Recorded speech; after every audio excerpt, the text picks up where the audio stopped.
வணக்கம். பாக்யராஜ் இறந்து போய் ரொம்ப நாள் ஆச்சு.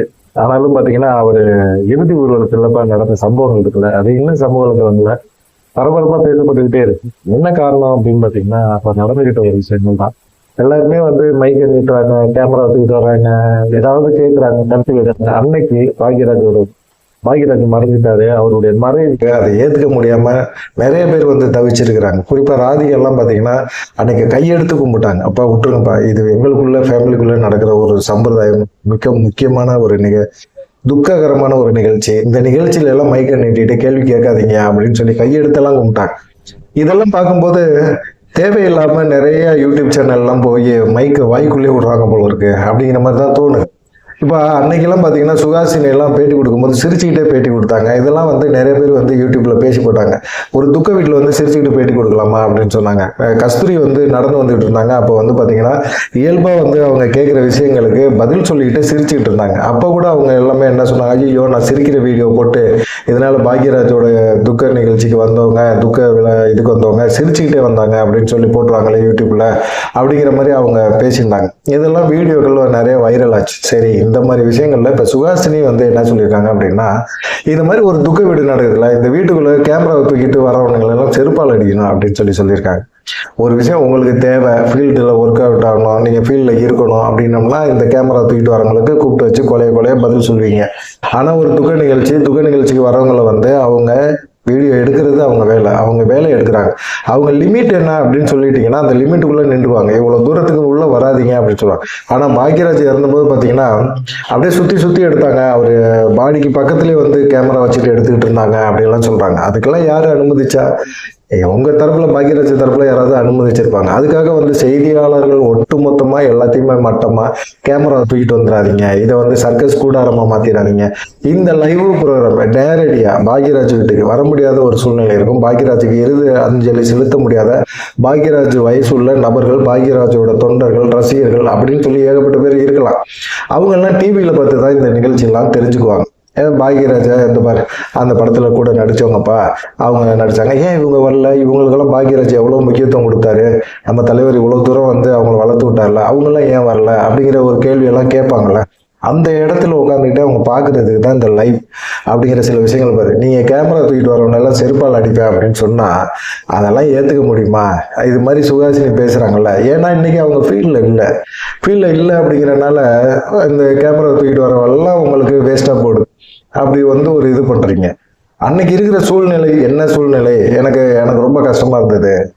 நான் ரொம்ப பாக்யராஜ் இழப்பு என்னால் ஏற்றுக்க முடியல, தாங்கிக்க முடியல. உட்காந்து அழுவுங்க, வேதனைப்படுங்க. அதை கேமராவில் ஷூட் பண்ணி அவங்க அனுப்ப போடுறாங்க. அவங்க போட்டுட்டு போகிறாங்க. இல்லை என்னை ஷூட் பண்ணாத அப்படின்னு சொன்னீங்கன்னா அவங்க கட் பண்ணிட போகிறாங்க. அவ்வளோதான் நடக்க போகுது.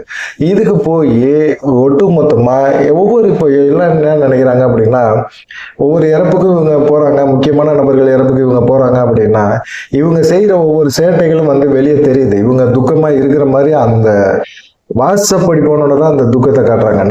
நடிகன் அப்படிங்கிறத வந்து கரெக்டாக அவங்க வந்து பிரதிபலிக்கிறாங்க. அந்த சிச்சுவேஷனுக்கு தகுந்த மாதிரி அவங்க முகபாவனையை மாற்றிக்கிறாங்க.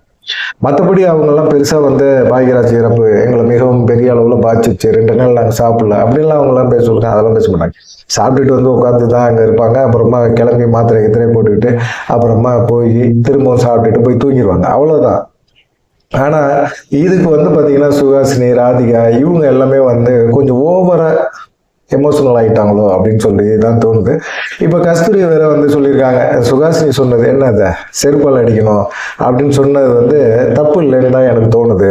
ராதிகா செஞ்சது தப்பு கிடையாது. ராதிகாவும் என்ன செஞ்சாங்க, அன்னைக்கு கையெடுத்து கும்பிட்டாங்கப்பா, விட்டுருங்க, இது எங்க நிகழ்ச்சி அப்படின்னு சொன்னீங்க.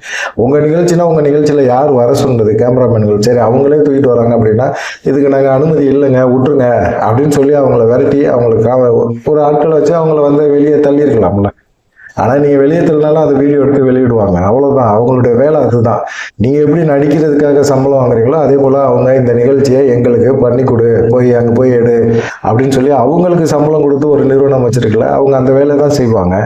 அதை வந்து நீங்க பெரிய குற்றச்சாட்டா எடுத்து பேசுறது அப்படிங்கிற ஒரு விஷயம் வந்து செய்ய முடியாது. அதே போல ராதிகா கையெடுத்து கும்பிட்டது இதெல்லாம் வந்து அங்க நடக்கிற சூழ்நிலை, அந்த சூழ்நிலையிலோட கலை யதார்த்தம் என்ன அப்படிங்கிறத தெளிவா புரிஞ்சுக்க முடியுது. மீடியாக்கள் வந்து அவங்களை உடலை அந்த பாக்யராஜ் ஆம்புலன்ஸ்ல இருந்து அந்த பாடியை இறக்க கூட மீடியாக்காரங்க உடலை எல்லாத்தையுமே கவர் பண்ணுறாங்க. அது எங்களுக்கு பிடிக்கவே இல்லை அப்படின்னு சொல்லி அவங்க எல்லாருமே சொல்கிறாங்க. எதுக்கு கேமரா, மைக்கு, மொபைல் ஃபோனு, இப்படி யார் அழுகுறா, யார் வந்து கதறா, யார் வந்து நெஞ்சில் அடிச்சுக்கிறா, இப்படிங்கிற விஷயத்த நீங்கள் மக்களுக்கு காட்டுறதுல என்ன பெருசாக கிழிச்சிட போகிறீங்க? அப்படி நீ என்ன பண்ணுறீங்க அப்படிங்கிறத தெரிஞ்சுக்கணும்னு மக்கள் ஆர்வமாக இருக்கிறாங்க. உங்களை எல்லாம் பாக்யராஜ் வளர்த்து விட்டார்ல, பாக்யராஜோட கடைசி நிமிஷத்தில் நீங்கள் எப்படி நின்றீங்க அப்படிங்கிற ஒரு விஷயம் தான். இந்த கேமராக்கள் இல்லை அப்படின்னாலும் நீங்கள் நடிக்கிறீங்க, இன்னமும் நிறைய நடிச்சிருப்பீங்க. இவ்வளவு கேமராக்கள் இருந்துமே உங்களுடைய அந்த வீடு வரைக்கும் நீங்க என்ன பண்ணிட்டு இருந்தீங்க, அதுக்கப்புறமா நீங்க எப்படி இருந்தீங்க அப்படிங்கிற ஒரு விஷயம் தான் பார்க்கப்படுது.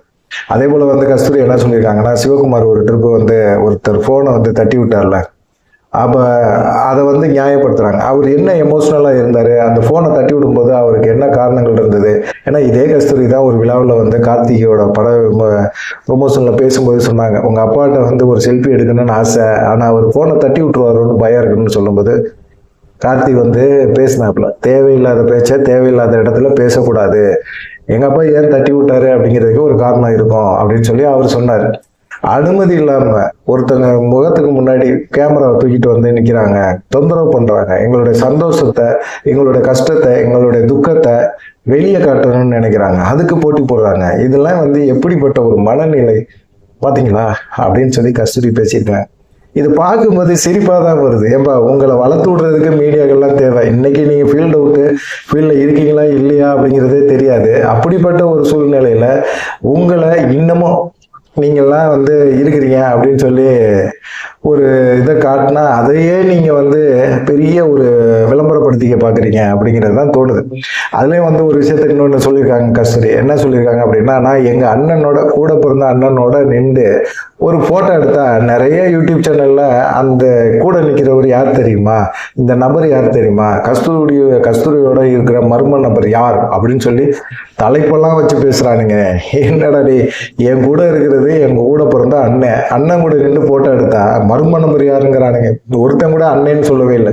நீ சொல்லணுமா, ஒரு போட்டோ வெளியிடுறேன்னா எங்க அண்ணன் இது அப்படின்னு சொல்லியிருக்கணும். இல்லை வீடியோ எடுக்கிறாங்கன்னா எங்க அண்ணன் கூட இருந்து வீடியோ எடுக்கிறேன், எங்க அண்ணன் கூட பிறந்த அண்ணன் இங்க வேலை செய்யறாரு அப்படின்னு சொல்லணும்.